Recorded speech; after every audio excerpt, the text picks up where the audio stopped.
in eastern Kentucky. I have carried 3 of those 4 every day since I was 9 years old.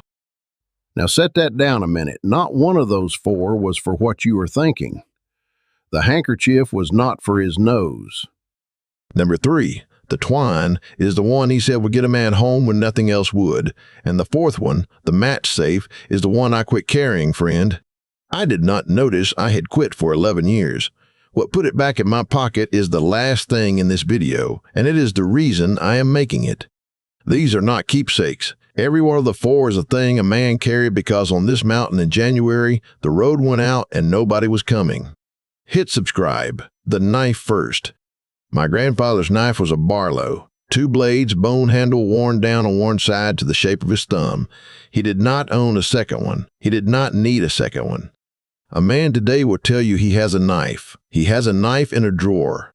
That is not the same animal, friend. A knife in a drawer is a tool. A knife in your pocket is a decision you already made. Here is 1 week of that knife. It cut twine off a hay bale 4 times a day. It scraped hoof rot from under the sole of a cow's foot. It cut the eyes out of seed potatoes in March, sitting on an upturned bucket by the crib. It opened every letter and every feed sack that came onto this place for 45 years. And on a cold Sunday, it went into the crack of a stuck window sash and popped it because the hardware store was 11 miles away and closed. That is not a special week. That is a week. Now here's the part nobody tells you. He did not keep it sharp because he was proud of it. He kept it sharp because a dull knife is the one that cuts you. A sharp blade goes where you point it. A dull one skates off and finds your hand. Every man on this ridge knew somebody with a scar across the meat of the thumb, and every one of those scars came off a dull blade. He stropped it on his belt, not sharpened, stropped. Sharpening is once a season, on a stone. Stropping is the 8 seconds while you walk to the barn, and it is the reason his blade never got dull enough to be dangerous in the first place.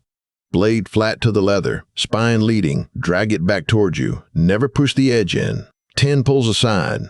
Here is the one rule on the knife. He never used it as a screwdriver, a pry bar, or a can opener. Not once. The tip is the part you need for the fine work, and the tip is the part that snaps. A man up here with a broken tip knife was a man who was going to be borrowing for 6 months, and you did not want to be the borrower. And I will say the thing that is not on you, friend. You do not carry one because nobody ever put one in your hand at 9 years old and said, "This is yours now, do not lose it." That is not a failing in you. That is a handing down that got interrupted, and probably not by anybody in your family on purpose. That one they replaced with a drawer. The next one they replaced with a paper box. Here is where everybody guesses wrong.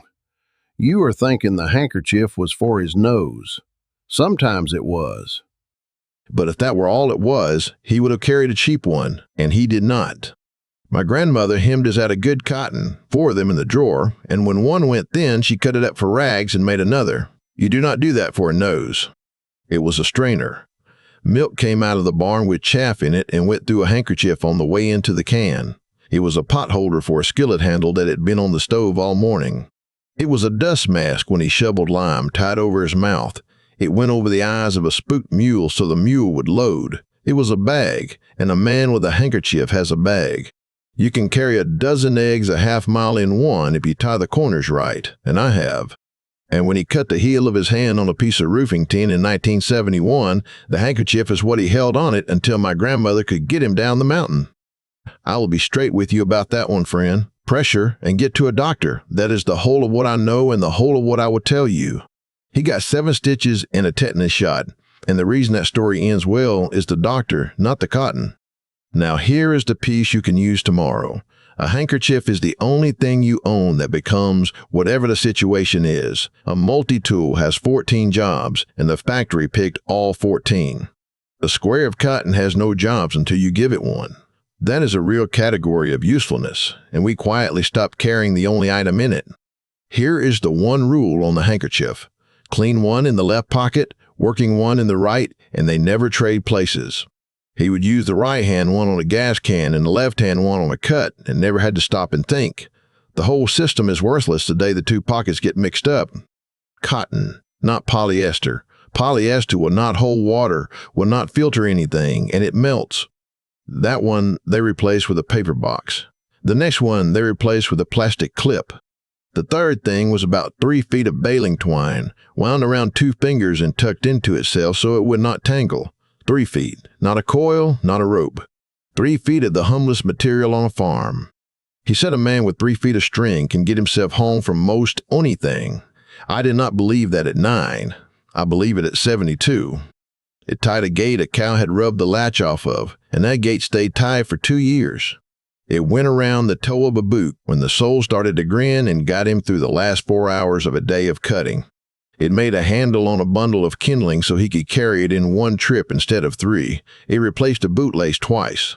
It splinted a hen's leg, and that hen laid another 2 years, and my grandmother called her judge because of the way she walked.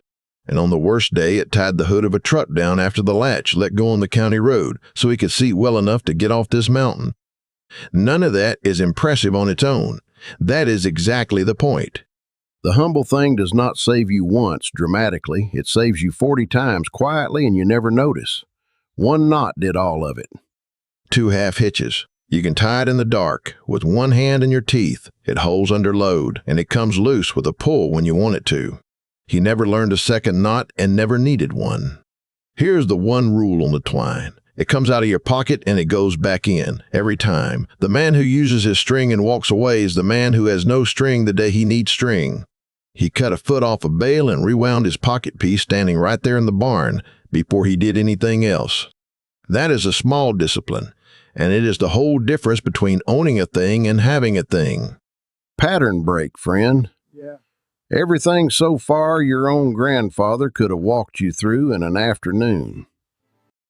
What is left is the one I got wrong, and I got it wrong for 11 years without knowing it.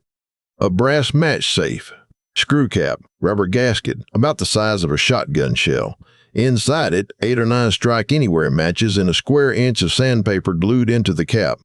He carried that thing every day of his life, and I never once saw him use it. That is not a small detail, friend. 45 years, never needed it, never left the house without it. I carried one from the time I was 9. And somewhere around 1994, I quit. I did not decide to quit. Nobody quits on purpose. The truck got a lighter in the dash. The stove got an igniter you push. There was a box of matches on the shelf over the sink, and another in the drawer by the door, and a lighter in every coat I own. And one morning I got dressed, and the match safe was on the dresser instead of in my pocket, and 11 years went by. Here is what put it back. I was up on the Ridge Road in February, and the truck quit. Not dramatic. It just quit, the way an old truck does. And I sat there and did the inventory the way you do. I had a knife. I had a handkerchief. I had my string. And I had a lighter that had been in an unheated truck since November, and I flicked it 11 times, and it did not light. Nothing bad happened. I want to be clear, because I am not here to sell you a disaster. I walked an hour and a quarter, and I got warm, and I was fine, and it was an inconvenience and nothing more. But I sat in that truck a minute first, and I understood something about my grandfather I had been looking straight at for 60 years and had not seen. He was not carrying matches. Yeah. He was carrying the thing that does not depend on anything else. Yeah. The knife does not need a battery. The cotton does not need a charge. The string does not care how cold it is. And the match does not care that the truck is dead, or the line is down, or the road went out in January and nobody's coming. 4 things, and every one of them works alone. That is not a survival list. That is a philosophy, and he never said it out loud because men of that generation did not say things out loud. He put 4 things in his pocket every morning for 45 years and let a boy watch him do it. Out in the margin of the farm ledger, in October of 1947, alongside a line that reads, "Pocket knife, $1.10, he wrote this: knife, rag, string, fire. A man with those 4 can get himself home. He wrote his life in the margins of a money book, friend, and in 45 years of that ledger, that is the only sentence that is not about a hog or a bushel or a dollar. So I carry 4 again, have since that February. And here's the honest part. I will probably never use the match safe either. He did not. That is not the point, and it never was. The point is that you are a man who has one, and there is a difference between those 2 states that you can feel in your own pocket when you put your hand in it. This was never about a knife, friend. It was about being the person somebody else does not have to come and get. You do not have to do all 4. Do 1. Put a pocket knife in your pocket tomorrow morning and leave it there a week, and see if you do not reach for it 11 times. Tell me down below what your grandfather carried and what county he carried it in. I read every one of these, and the story that shows up most is the one I go deep on next. Your grandfather knew all of this. Somebody just did not get the chance to hand it down to you. It is written in the margin. Now it is written in you.